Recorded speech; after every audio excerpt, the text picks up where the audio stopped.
What's up, y'all? It's your boy AJ, and I'm back for another 4K review. Today we are talking about Teenage Mutant Ninja Turtles on 4K. Yes, I'm excited to talk about this, so we're gonna get into it, so let's go.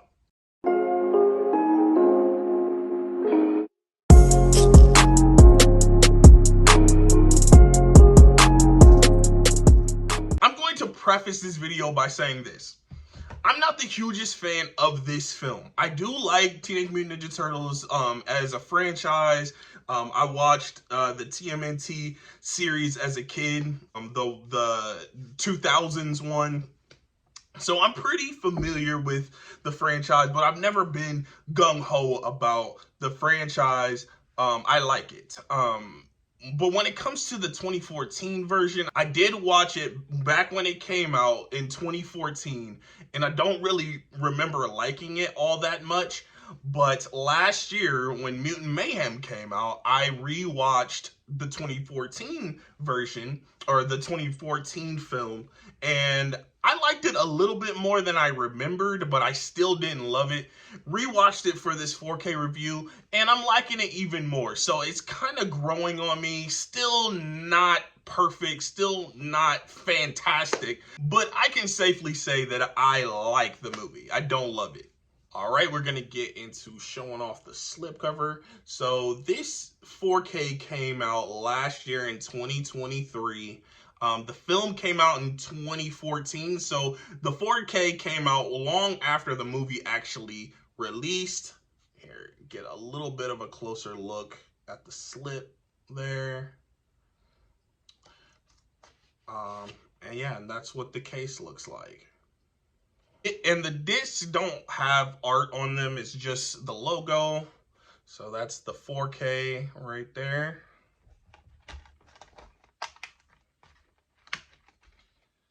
And this is the Blu-ray.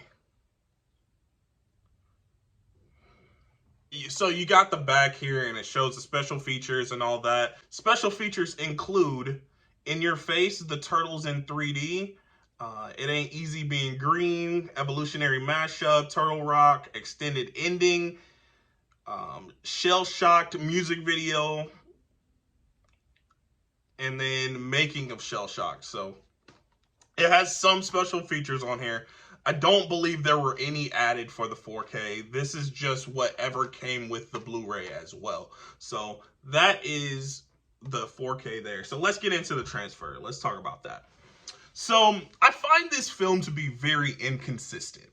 The only thing that was consistently good to me was the score. The score all across the film, the sound and the sound mixing all across the film was really good. When I rewatched it, I had it like at a higher volume, and I could actually hear and I could appreciate the score a lot more than I ever have before watching this film. That was really the only consistent thing. Everything else in this movie is very inconsistent, especially technically. I'm not the biggest fan of shaky cam. It's okay if it's used sparingly, but when half the movie is shaky cam and half the movie is steady cam, it feels a little inconsistent and kind of takes me out of the film. That is something that this film has. It affects my viewing experience.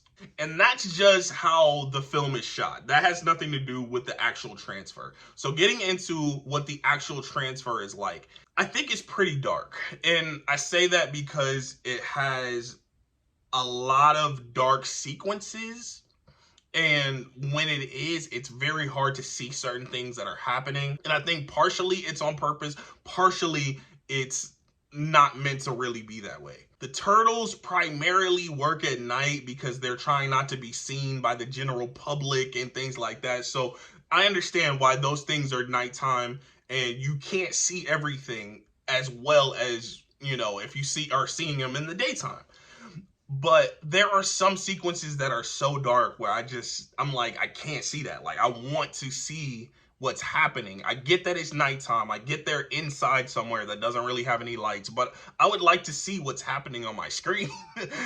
So that's one thing that irked me. But other scenes are very well lit. Like, that's what I'm saying. Like, and it would be in the same sequence where something is really, really dark, and then another shot where it looks good and it's lit pretty well. So that's one reason why I say it's inconsistent, and I can't say, oh, the lighting is horrible. I can't say that, because sometimes it is, sometimes it's not.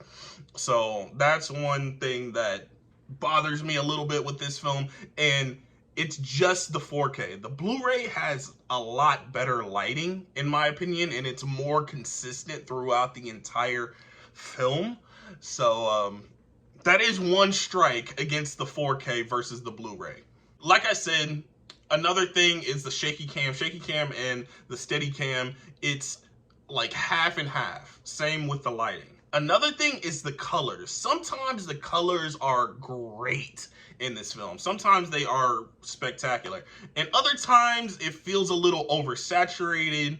And then other times it feels a little dull. So the color grading is like a little bit all over the place here.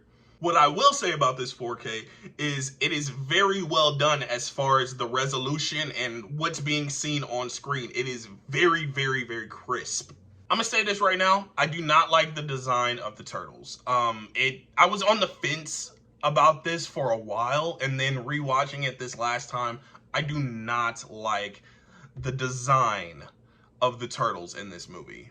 But they are very well done as far as the CGI is concerned. CGI in this movie that's another thing that I might say is pretty consistent throughout the entire film. Some things look better than others, but the turtles always look consistent with the CGI. Looks great, even though I don't like the design of them. And the Shredder, bro.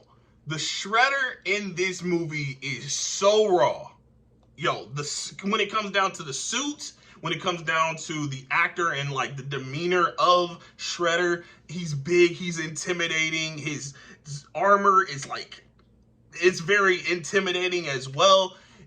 Shredder is raw in this movie. Even though he doesn't have much depth, like his appearance and his presence is awesome in this movie. And this man knows how to get down. Man, he was bodying these turtles, bro.